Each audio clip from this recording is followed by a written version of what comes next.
Ladies, gentlemen, the Heroscapers and Poke Pals, welcome to a super exclusive special video. I'm MK Plus Ultra.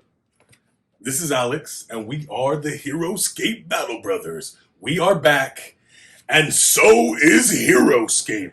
So in case you've been living under a Heroscape rock, Heroscape is back. Announced at Gen Con 2022, Age of Annihilation is upon us.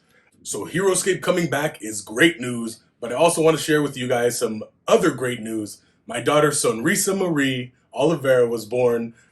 She's beautiful, she's healthy, and that's the reason I've had to take a step away from the content creation for a little bit, but now we're back. So before I download Alex on all the awesome news that has come out, I just want to say that this set, this brand new inbox, Fortress of the Arkyrie, is up for grabs. It's the newest giveaway on my channel. Just go to the Grudge Match Giveaway 2 battle, follow the details at the end of that episode, and you will be entered to win this brand new inbox set.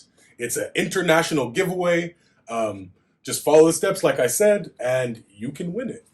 Right, so now that little announcement's out of the way, let's dive into this Age of Annihilation. So the first thing I saw was this super awesome trailer. If you guys haven't seen the trailer, I'm gonna play it right now. It's just awesome. So here was the first look that I saw at Age of Annihilation.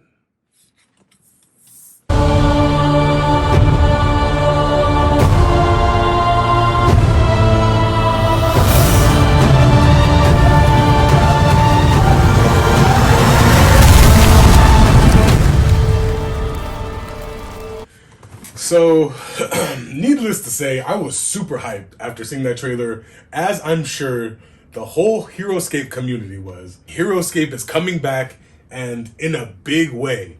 The original creator of Heroscape, Craig Van Ness, is actually leading the team.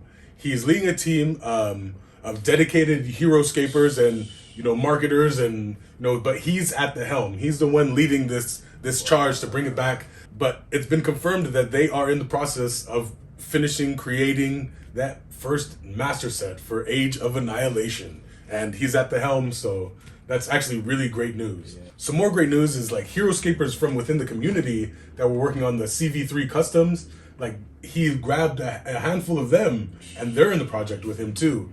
If you go to the heroscapers.com message boards, you can find out even further information. So specifically Hasbro Pulse and a game company called Avalon Hill Games, they're the ones putting it together.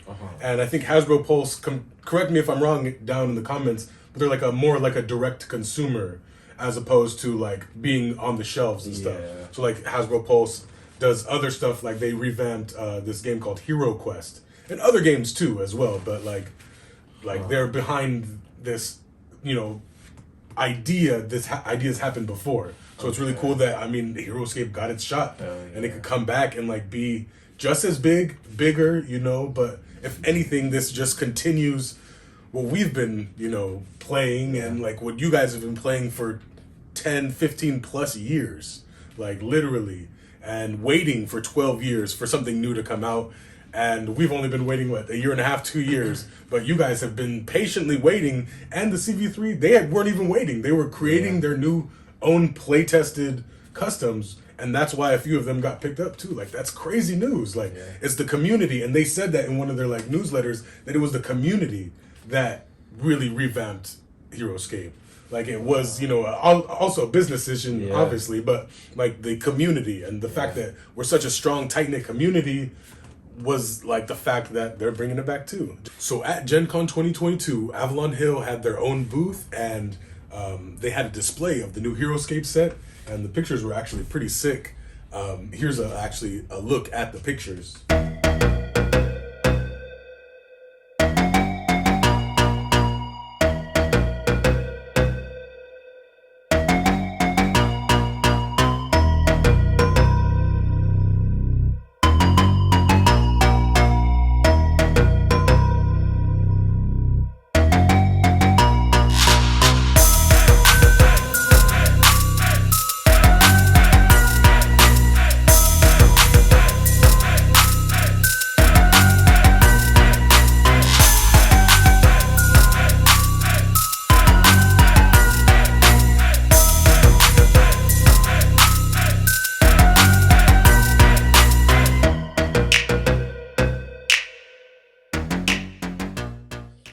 some information that we do know is that there will be new factions, there will be new generals, and the game will come unpainted. Unlike the previous Heroscape before, it's going to be unpainted, but they're actually going to be shaded in the colors of the general. So like Jandar will be blue, Okay. Yular will be in red, but so forth. But I think I'm going to try and paint, or at least get it outsourced and like pay somebody. Yeah, definitely. to paint. I mean, it does add like a fun layer to it. It's the kind of stuff you got to paint yourself, but at the same time, that's another layer to the game. I think. Yeah. Pretty cool. Yeah, like it's like you like it more, like this specific unit because you painted it. Yep. You put more time into Yeah. it. It's like naming something. Like Yeah. like I named it. Like it's mine. And like just specifically like your own. Like however you wanted to paint it. I'm pretty sure it's gonna be like a step-by-step how to paint it, but it's like if I want them blue or it's not canon, with the thing, but you can do wild designs and like I think it's gonna be fun. Yeah. If anything, to paint a few of the squad figures or myself, like some of the commons, common squads, if whenever they have them, but like some of the more unique figures or the bigger, I probably will outsource it or at least try to do it. I've already talked to Cece, my wife. I've already talked to her about it. Like maybe we could do like you help me paint. Like it will just help us bond over Heroscape, and maybe she'll want to play with the figures. Yeah. She At the same more. time too, I totally understand like who are they gonna pay to paint all these figures too? Like that's such a difficult thing to have like automated and like. No, it is. It's actually happening. It's really easy, like Fiverr, and like there's places like literally like. Oh no, I mean, but like Heroscape, like printing them that way, like that's way too like. Oh. Like how they were originally, like Cost of course, effective. yeah, cost effective. Like of course, like they were 100%. originally like hand painted figures of But it was Heroscape, but it was like a factory like assembly Yeah. line. I'm pretty sure child labor like was involved. I'm just kidding. Don't quote me. But yeah, no, like it literally is saving that labor cost, and that's what they've talked about. If it was a hand painted set in today's economy, how it is right now, it'd be $400 a set. Yeah. And they want to just be more all inclusive. Yeah. So they want hand painted in this economy. But yeah, so like they just want to bring people more into the game, and like a lot of the other miniature war games require you to paint your own figures. Put them together too. Yeah. So hopefully these come pre-assembled. But if not, we've been playing with proxies for the past year and a half, and as I'm sure other people have been playing with proxies for years. But I mean, you at least have a figure that matches the card that comes with it. So for sure. Yeah, and you can do your own sick little paint job. That's and cool. like this, I like that. Generals, like it's gonna be shaded. So if you didn't want to paint, they're just gonna be just as cool, like, and it's probably gonna give vibes of like the arena, the Planeswalker, like how they're all like monotone, like one thing, but still, it's gonna be sick to be able to paint. It's gonna be sick, like especially the larger figures, the things that are gonna be more like. And people are gonna be able to take like artistic liberties. And if you line up, like say 4 or 5 Dumatev guards, they're all gonna be painted differently. Like literally, it's the Heroscape set that it came with, the official Heroscape, but I've seen like shade variants, like in the color, like how dark it is or how light it is, or this was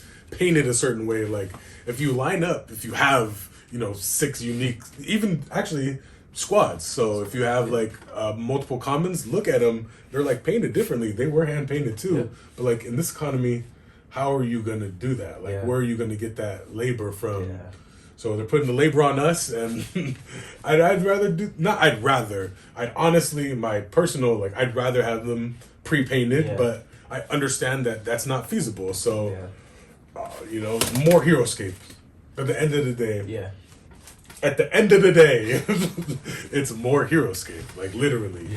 And so, and I'm not putting, throwing shade on anybody who's complaining, but I can't complain at the end of the day. Like more Heroscape, more lore, like new unit types they're talking about. Like it's crazy. Like I'm gonna read you some of the blurbs. Like it's really crazy what they're talking about. And it's just the miniatures might look more detailed, the miniatures might look more futuristic, but this is honestly literally the future of Valhalla. So years have passed. We don't even know how much time, canon to the story has passed, but it's the future of Valhalla. Yeah. So stuff is gonna look different. People are gonna be more intricate, you know? And like a lot of the pictures of what we're seeing is like they're mercenaries or something like that, or they're bandits or pirates, so you know they're supposed to be more involved. Yeah. And like it's just I think we're growing, and like the being able to produce highly detailed miniatures is easier nowadays. Yeah. Just with 3D printing, and I bet even on a mass scale, I really appreciate the up in quality. Because on the flip side, if they were still producing the same mediocre quality, you know, sculpts and paint jobs, that would be something that was complained about. Literally. And just like, I'm sure you guys have been part of other gaming communities or even video game communities. I was just talking to Alex about this. In the Pokemon, like I follow Pokemon. Like that was the first videos of my channel I was trying to do with Pokemon. You know, but in that community, every time a new game comes out, every time, you know, it's happening right now with Scarlet and Violet. People complain and complain and complain and complain and complain. Like the graphics aren't updated. Like they said they were going to update the models, and they're not updated. Like I see that in every other gaming community, and it just was really, like it really got me down to see that happening in the Heroscape community because there was a real divide in that aspect of the painted, non-painted, and it was just really getting me down to see all that. Like I was literally off of Heroscapers.com. I mean, not Heroscapers, but I was literally off of the Facebook group for just a couple of days because it was just getting me down. Like I didn't want to see people go back and forth and like literally get into arguments over painted, non-painted, and it was like, it's more Heroscape. Like let's like it's awesome. Let us rejoice. Yeah, exactly. Yeah. But you know, not sorry to delve deep into that, but that just really got me down too. Like I said at the beginning, like the community was the reason why this was brought back. Yeah. And so for it to be like the community that is bickering with each other about it, and how does that look on us, you know? Like how does that look as a community when we're the ones who brought it back, but as soon as they release new information, and it's happening today, you know, even with the updates that they're releasing daily, there's people complaining about the stuff. But it's just like, let's have the game come out first, you know? Like, and that's what I always want to say when, you know, Pokemon, there's a new generation that comes out and people are complaining about it. It's like, let the game come out first, you know? And there have been legitimate times where like it was bad, but like most of the time it's like, it's better than what you expected, you know?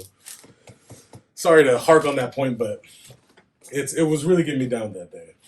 And so, yeah, like I just kind of mentioned, they're giving daily updates. And so now I wanted to wait a couple of days. Like, this is the first time I've seen Alex in a long time. He looks weird to me, too, with his haircut. Like, not only to you guys, but to me, this is the first day I'm seeing him with his haircut. So it's funny that I've been able to kind of, like, almost hold off the video.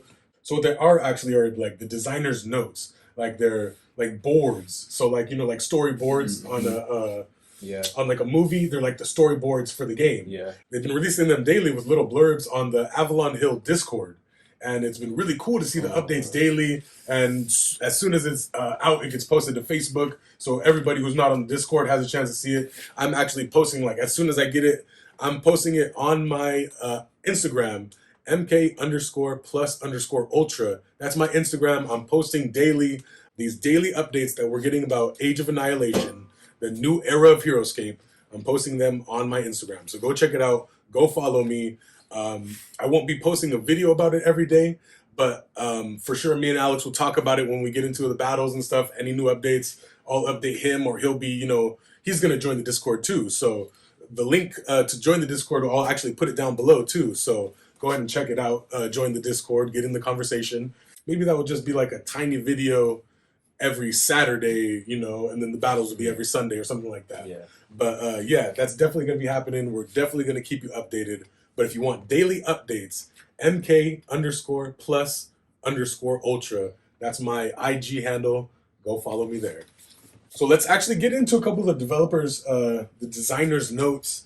This will be actually the first time Alex is seeing a lot of these notes. So I know a lot of you guys have seen the notes. You guys are in the Discord. You guys are, you know, on the Facebook groups. Alex isn't. I've been telling him to get on forever. He hasn't even joined Heroscapers yet. So a lot of these updates are going to be like, give it to him in real time when you see this video. So it's actually going to be cool to see his reactions or hear his like initial thoughts on, you know, what's going on. So we're going to kind of run through the 3 days of designers' notes so far. By the time this is out, there'll probably be another update. But like I said, go to my Instagram, daily updates. Join the Avalon Hill Discord and you'll be getting those every day too, like live as they come out. I know there are other YouTubers giving you guys Age of Annihilation information. Sir Heroscape, Joe Crazy, the Tales of Valhalla channel. They're giving you guys updates daily too, so go check them out. So what the first picture, Alex is actually looking at it real time right now. This is it's actually, it might be up right now. I might flash it on the screen when I'm done talking or whatever. But the first picture is the first designer notes, and you're getting a first look at some of these crazy heroes, it looks like. And up top, it says the Dawn Raider Syndicate. And so I'm actually going to put up their little blurb right now that they had on the Avalon Hill Discord. And I'm going to read it to Alex, actually. So that's crazy. Like, if you read that, it's like, it's such huge news. Like, Dawn Raider Syndicate is a new faction. Like, that's amazing. As in, like, a general? Yeah. Like, it's gonna, they are their own general. They're not to give it away. Yeah, they're generalists. Yeah. Like, they're like, yeah. Like, that's in the next designer's notes. I'll read that next. Or, like, I'll flash that on the board next and I'll read that to Alex next. But, yeah, like, they're their own generals. Like, they have no general. And, like, new unit types and new like creature types. But like they said they're going to use this as an opportunity to like bring back fan favorites and then also like experiment with new stuff. Like that's ridiculous. Like if you look up here in the top, like these three guys kind of look like they're squatted up. Like who's these guys? You know? Yeah. And then like all this stuff. Who's this skull with the eye? The little eye? This eye? Robotic eye? Yeah. And it's like, yes, it does look like steampunk and futuristic, but it's the future of Valhalla. Yeah. Like magic imbued mechanisms. Like that's literally what Soulborgs were. Yeah. Like they were like magic and technology combined, you know? And so I think it's even further going to be developed in this new Heroscape world. They actually brought in a creative writer from Star Wars, another Star Wars project, but they brought it to do lore. Like they brought people in to continue the lore and make it canon with the old stuff, but then also bring new stuff in. And so like they're really working on that to like push the narrative further delve, maybe even like a deeper delve than we ever got, you know, before with the little blurbs and, you know, whatever mythology they released. There was never a real mythology line except for like the webisodes that nobody ever saw, and then like the little animated things they had before the commercial or whatever, and the comic books. But like other than that, there was no real media other than like the bios on like the actual like Heroscape website. Like, and that's where people got the lore from too. But voice actors, they brought in voice actors for whatever they're going to do. So they're planning big stuff. Like, it's crazy. All right, so let's just jump into the next day's notes. And so there's two pictures there. So if you look at that first picture, the Monster Slayers, there's a unique squad. And so those were some of the pictures that you guys saw from Gen Con. A couple of those guys are a unique squad. And I don't know if it's a unique squad of 4. I don't know if they're interchangeable, because like they have the dwarf there and this shark guy with the harpoon and the hook. I'm pretty sure he's like one of the members. And that's like a rocket hammer. Exactly. Like it's like a jet fueled hammer. Like it's crazy. Because like if you look, where is it? It's hooked to the back of him. Like, and it's just fueled by something, or it's in his spine, but yeah, that's a Primadon, which is crazy. And then at the bottom is a dwarf. And then this guy with the gas mask and the huge hammer with like the pointed tip on it. Like, how many squad members are there? I'm thinking there's 4. They all might be part of the Dawn Raider faction, and because you can interchange them at the start of the battle, choose 3 of the Dawn Raider faction to join you in battle, you know, or something like that. Yeah. Because like they just said it right here. There is always a willing crew available for the required task. But yeah, like they're just saying like there's so many people with awesome skills that they have a crew to do any job. And so either they're interchangeable or there's more than one unique squad. Like that's crazy. I'm over here talking to Alex a lot. I mean, I'm thinking also that they're just like all around, like you run them, they've got melee, they've got range, like just all around you can run them together and they're a balanced team. Yeah. Like, because there's captains too then. So it's like maybe there's a unique squad, but then there's several captains of them, but it's crazy. Can't wait to find out what they're actually talking about. Because it looks like they have such a balance, like they all have like guns, but then also like swords and whatnot. Exactly. So like, and there's one, I think it's even the first one, where it's like the dude has a sword on his back and there's an arrow pointing to it and it says hero weapon or hero's weapon. So it's like, are we going to be able to interchange their weapons? So like this guy, he has a little goblin on his back and it's like a Gatling gun, but a flat cannon. So are you going to be able to switch it out pre-battle? Or there's a thing on the card that it says, swap weapon, and you have like the other weapon on the card and like you flip it, but you can't attack that turn, or like it's before you attack, but you can only swap once per battle. I know, like it's crazy stuff happening. And so this is the second part, like go to the lady. Uh-huh. The one with the like dual swords. So it's like literally bonding. Why are you talking about bonding? Yeah. But as unique squad bonding. Like there's been no unique squad bonding. I mean, correct us if we're wrong. Unique squad bonding. You can move this hero before taking a turn with your unique squad. Because unique squads are already overpowered. Yeah. Like, and it's like, it's their captain of that unique squad. And that's, it was all bonding with squads, common squads, and that's why you would run multiple common squads with one hero. No unique squad. Any type of... Yeah. Crazy. Wow. Yeah, like, that's awesome. And so for their third update of information, they put this sick picture of this Morrow pirate. Like, what the hell? A Morrow pirate? He's got like a pistol, like one that you have to like literally fill with gunpowder. But it's hooked up to a... Yeah, I think somebody said like a Morrow drudge gone rogue.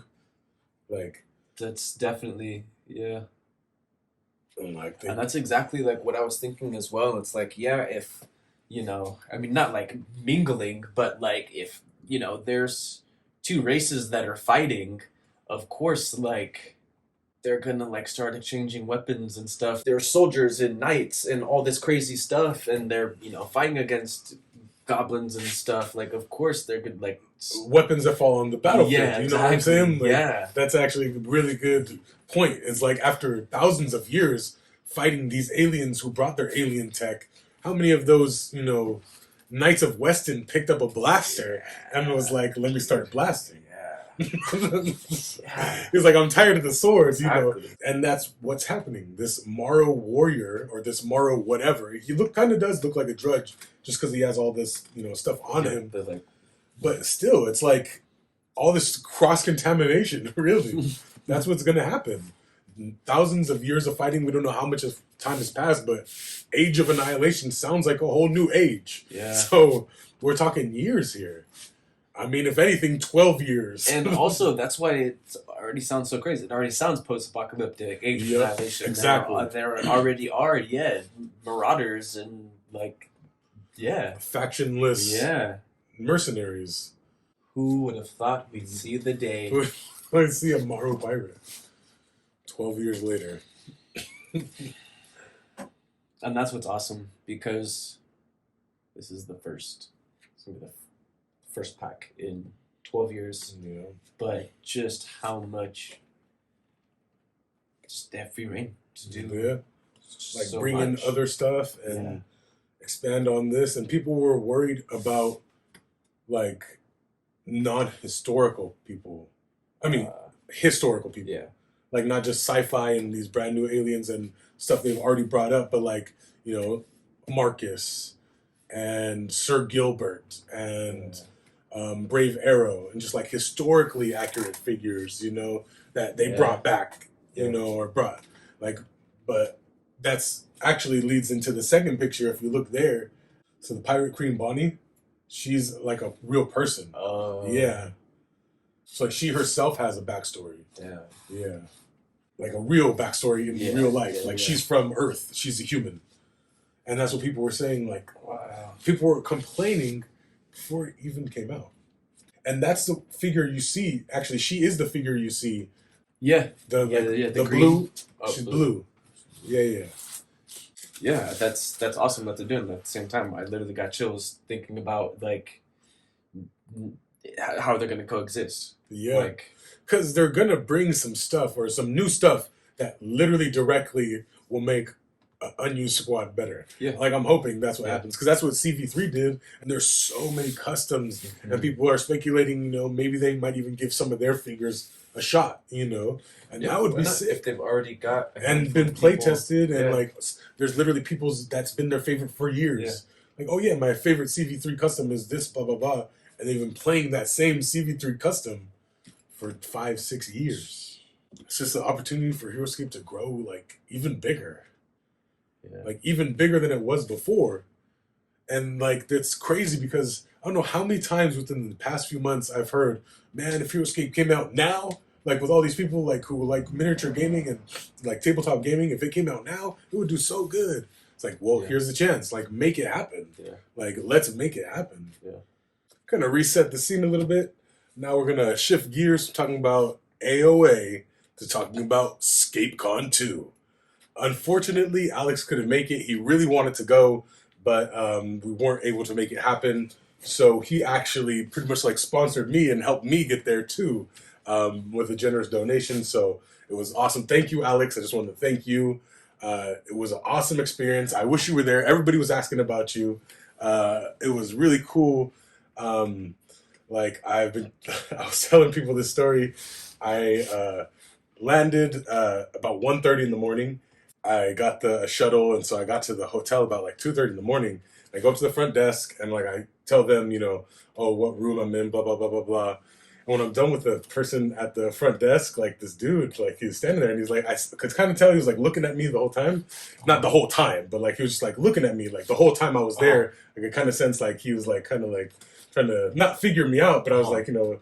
And like I turned and like he comes up to me like, you know, shakes my hands like, man, MK plus Ultra. He's like, I recognize you and I like recognize your voice. Like, I'm Paul. Like, you know, nice to meet you. And it was pretty cool because that first guy I met, Paul Tompkins, Gearnex on the Heroscapers.com forums, he ended up being one of my opponents for my exhibition matches. So like he ran some Copper ones and I ran Blade Gruts and Grimneck. So that's something to look forward to. But it was pretty cool that I was able to do a battle with him, and like he was literally the first person I saw when going into ScapeCon. But yeah, it was awesome. Shout out to Mike Schober and his team, his dad, you know, all of his friends, everybody. It was an awesome professional series of tournaments, and that's really what it was. Yeah, and a big shout out to Joe Crazy and Ryan Wilkie. He's the creator of the Tales of Valhalla, the stop motion animated series. I was able to bunk with them. Also, a shout out to Jeremy Unit. He was also one of my bunk mates. But shout out to them. They let me bunk with them.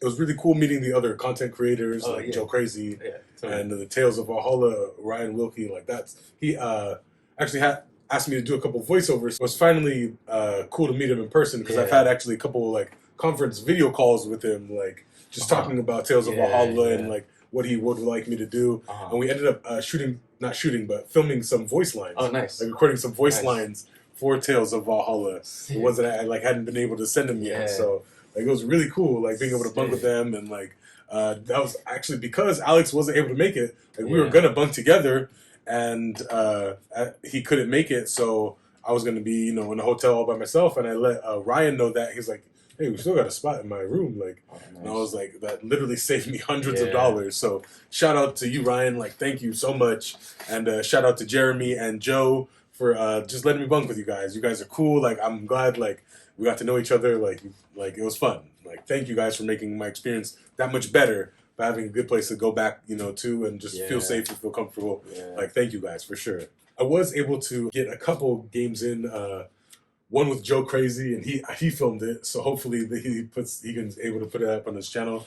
And then Sir Heroscape, I think his phone like ran out of space and he wasn't able to transfer. So, but I'm pretty sure my match with him was before that. I think he filmed our whole match. So that's Sir Heroscape. If you did, like, I look forward to watching that. But Yeah, I understand he had like technical difficulties, so he wasn't able to get the later matches, but I think he was able to get ours. So, and I had the opportunity to play him. Like he whooped me. I think we were kind of running the same thing. We were running a Grimnack kind of build, and like he whooped me. So I ran a lot of Grimnack builds in the events. I got a lot of practice with him, whether it was Grimnack Blades or Grimnack Heavies. Most of the time it was Grimnack Heavy Grunts. But I played in the Good Old Days tournament, the V Swiss Cheese, Rule of 9. These are in no particular order. These are just how I remembered them when I was listing them out. The Rule of 9, Speedscape. I played in the main event, and then I wasn't doing well in the main event. I was running 3 squads of minions and Adlaga. And I went 1-3, or I was 0-3, and they were starting up a second tournament like on the side for people who wanted to drop out of the main event. And I signed up for it. It was called Lightweight. So that was pretty cool. I dropped out of the main event. I figured it wasn't worth it. Just like get me fresh in a new tournament. The Adlaga Minions build was really last minute. I should have chose something else. But I just wanted to have fun, and I didn't have fun. So with that specific build. But I did go to Lightweight, and that was fun. Like it was pretty sick. Yeah, just going back over those events, I didn't really keep as good bookkeeping. I saw people with like literally like notebooks, and like they printed out papers and wrote like, for this event my opponent was this, and then there's space like for summaries of what happened. And next year I'm gonna definitely be more prepared. Yeah. And I never filmed any of my event matches. Like I felt like I needed to concentrate, especially that first Good Old Days tournament, my first ever tournament. I would have not been able to film and comprehend the tournament as I went. Because like I said, I've never played point scoring, more specifically partial card scoring. Like I've never played that. I've never played for time. So it was a big experience for me. So I didn't want to kind of like muck it up either way, like giving you guys a bad experience filming, like in the videos all over the place, or have a bad experience playing because I'm so focused on filming. So like all of my event matches I played, my heart out. And it was just really fun. But like I said, I was able to film 3 exhibition matches at the end of ScapeCon. After everything happened, I was able to get 3 games in, and it was pretty fun. Yeah, the Good Old Days, I'll talk about that one. That was my first tournament, sat down, wherever I was assigned, and I lost the first battle, but then I won the next 3. And in that one, I was playing Grimnack Heavies build, and it was really fun. Like, it was cool to play. So the Good Old Days was 440 points, 16 figures. So that was, that was pretty cool. V Swiss Cheese, I did pretty bad. I ran all dwarves and I think Mogrim, but I'm just not as good with the dwarves. And in that tournament, that style, I ran 5 squads, so I was able to run 20 because it was 24 hexes. Dwarves just got their butts handed to them. I played in General Wars because the top army from each general advanced, and like the top general from each army got a trophy. And so like I wanted to play that. An event I really want to talk about was the Rule of 9 tournament, and it's like you can only bring up to 9 of each of any figure. And so that one was 420 points with a 20 figure limit. So I did 2 squads of Romans, 2 squads of the 10th Regiment, and Marcus and MBS, I think. Like, and they all fit in there, and like I did pretty good with that army. Like that was pretty fun to use. Yeah, but the lightweight tournament, the one that I dropped out of the main event for, it was like 270 points, 16 figure limit, and I ended up using Cyprin and Cayman, and like it was pretty cool. But like I had 2 matches that were like super close. Like I played against Matt Kress. He's one of the people that I did the exhibition matches against, but he had Stingers and Major Q10, and Cyprin ate up all of the Stingers, but he couldn't do anything against Major Q10. And I like tried to fight him with Cyprin, but his little Cyprin's 3 attack, like because the Chilling Touch doesn't affect soul boards. And so I was throwing 3 attack at him, but his defense was so high that he didn't do anything. And so he killed Cyprin. And I moved up my Cayman once. Like I think I moved him from starting zone to a shadow tile, shot at Q10, didn't do anything, and then Major Q10 shot at me with wrist rockets, and he killed me with 2 attacks of 4. when I moved to Cayman, I was like, that sucks. And then like I could have won that, but like I was really handicapped with the like I was winning in the beginning, like super winning, but I just couldn't pull it out. And then another super close match. It was against a lady named Michaela, and she is actually part of Joe Crazy's group of friends. Oh, wow. And it was really crazy. I really wish we would have filmed that match because she had Runa, and she had, literally, we just looked over my computer screen and YouTube's pulled up, and one of Joe Crazy's Utz Cup videos, the thumbnail, and she's literally right there, Michaela.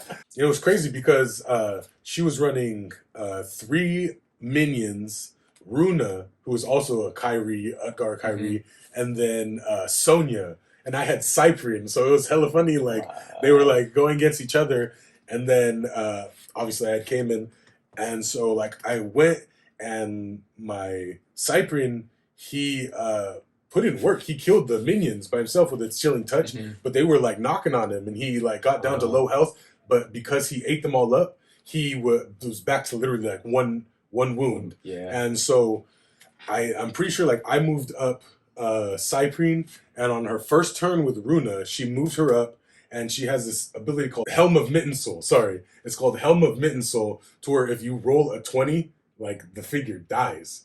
She killed my 1 wound Cyprian on the first turn. Like she killed him. I was like, what the hell? Like, and it was ridiculous. And then like I moved my Cayman up, and like it was like a snow map, and so she like kind of get next to him. And then it was crazy because like she got to me, she tried to roll, and she rolled like a 17. And then there was the next in between rounds, and like she rolled an 18 for initiative. And then she rolled again on me, and it was a 19. And then she literally rolled a 20 to kill a full life Cayman. And like by that time, I had literally shot at least 4 times. Yeah. 2 4 quick rounds. releases. Yeah. I shot 2 quick releases into her, only getting like 2 wounds on Runa. So it's like not like I wasn't trying to kill her, but she like literally 18, 19, 20, dead. And I only had 2 figures because it was lightweight. It was like 270 points. But yeah, if I would have took out Runa, it would have been no problem because then all left is Sonya. Yeah. So that was one of the highlights, dropping out of the main event to get Helm of Mitten Soul. And it was just fun. Like I thinking about it, and I had a lot more fun in that lightweight tournament than I would completing the main event with Atlaga minions. Yeah. That was the main issue. It's not like main event wasn't fun or it was too hyper competitive. It was like the team I chose would have dragged on. was done. Yeah, it would have just dragged on for me. So I just have one more little anecdote, little story. So I'm pretty sure it was the Speedscape, and it was 4 rounds, and there was already a clear winner. Jeremy Unit, the guy that I bunked with, he actually ended up winning, and so he got the dice. And every event, maybe not every event, but most of the events for ScapeCon, the winner of that event got to choose whether they wanted ScapeCon dice or ScapeCon order markers. And Jeremy won, so he chose the ScapeCon dice. I don't blame him. They were pretty sick. I literally wish I got my hands on some. So Jeremy won first place, but I was tied for second place. So there was going to be a playoff for second place between me and our XLIII, or he was Ryan, that was his name. He was one of the tournament operators, tournament officials, and he actually received dice and order markers already. And so before we started the match, he said, win or lose, you're going to get the order markers because I already have some because I'm a TO, and I just want the title. I just want the bragging rights. He just wanted the bragging rights. He ended up beating me, so like that was pretty cool. Yeah. Like even though I got in third place, technically, I still got the memorable ScapeCon order markers. Cool. Like they're super cool. Probably put a picture of them, up on the screen just to show them off a little bit. Probably putting pictures. Sorry, I've been probably like throwing pictures throughout, and not mentioning them, but like I probably put pictures of ScapeCon or whatever. But yeah. Super awesome time. Like I really loved it. They had a prize wall. I really wish I got more pictures of the prize wall because every match you played, you got a ticket, and if you won, you got an extra ticket. and so it was like literally like a Chuck E. Cheese style prize wall. And from the first time I saw it, these Incendiborgs were on it. Shout out to Darren Ball. I heard you were the one that actually donated these. Nice. But shout out to you if you were. Shout out to you if you weren't. You're a cool guy. I did purchase some figures from you anyway, so shout out to you. As soon as I saw these Incendiborgs, like I wanted them. I first saw them on one of Joe Crazy's videos, actually. I think Glenn, who I actually got a chance to meet at ScapeCon too. Glenn, he ran the Incendiborgs, and I really liked them. It was really cool to meet Glenn too, and just like do they all use this box or this brand of yes, this is super rare, but people play this 1843. I know, like that's like people play that, like, and it was just really cool that they got these. These are one of, if I'm not mistaken, one of the first CV3 figures like brought in, like, and to like actually be accepted like years ago. Yeah. Not like maybe not one of the first, but like these have been around for years and years, to the point where the minis of these got like they're hard to find, because at the time and anytime CV3 like comes up with a new unit, they take into account like the availability of the unit. So they want to use minis that are like prevalent, like now you can get for like 20 cents. That's probably like one of their, not one of their dreams, but like that's probably one of their goals, is to get a 50-cent unit that looks really good, that they can, customize for Heroscape. But like these are so old that, along with some of the other VC units, like they're so old that they've become just as rare or expensive as Heroscape figures themselves. It's ridiculous. It's crazy. Like, and I won these, and like they were 60 tickets. They were expensive compared to like five or less for a alternate art card, and then it was like 7 for one of last year's alternate art cards. And then they had other like 20-point, CV3 figures. There was a lot, I think, donated by Tommy Adams. Shout out to Tommy Adams, but a lot of Azurite Warlords. I already have one, but there was like a whole bunch of them that he donated, and they were 15 points. They had a bunch. I don't know who donated them. Sorry, but there were There were a bunch of 3D printed flame elementals. Oh wow! Already glued to bases. So like they were literally looked, and like it was done with a filament that was like clear, and so they look super legit. And I think they're like 15 points. And so these being 60 points, you could tell like that difference in points.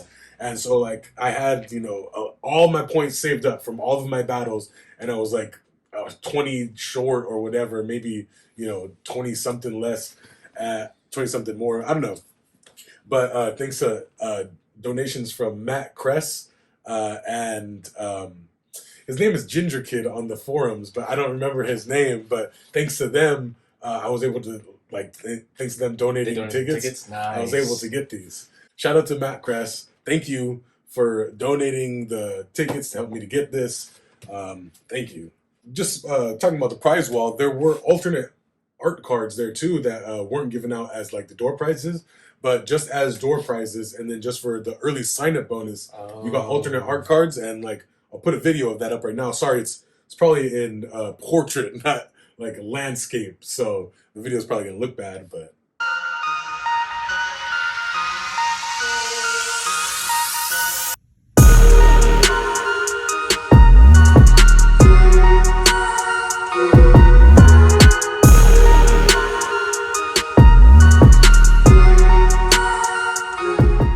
Cards were awesome. Like those cards were sick, weren't they? Like those ones I sent them to Alex when I got them, or sent him the video probably that I just showed you guys. But those alternate art cards were sick, and those were all free ones. I didn't have to pay any tickets because I wanted to save all my tickets for this. But those were the ones for the early sign up, and then the door prizes.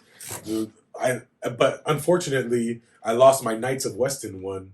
There's a Knights of Weston one, and I also lost a single Capo and Gladiator. And then a minion. I was in a super rush to get out of there the last night of the con, because it was me, Joe Crazy, and Cleon, Cody. We were the only ones on the floor. Wow. Like we were the only ones there playing a match till 4 o'clock in the morning. And after, like, we literally locked up the floor where all the Heroscape stuff was. Like, I was super rushing because I had to leave at 4:30. We were finishing up around 3:55, 4 o'clock, and I had to get upstairs and like kind of pack still. The last night was crazy because I played probably like 6 hours of battles like back to back, like 4.5. But like it was crazy.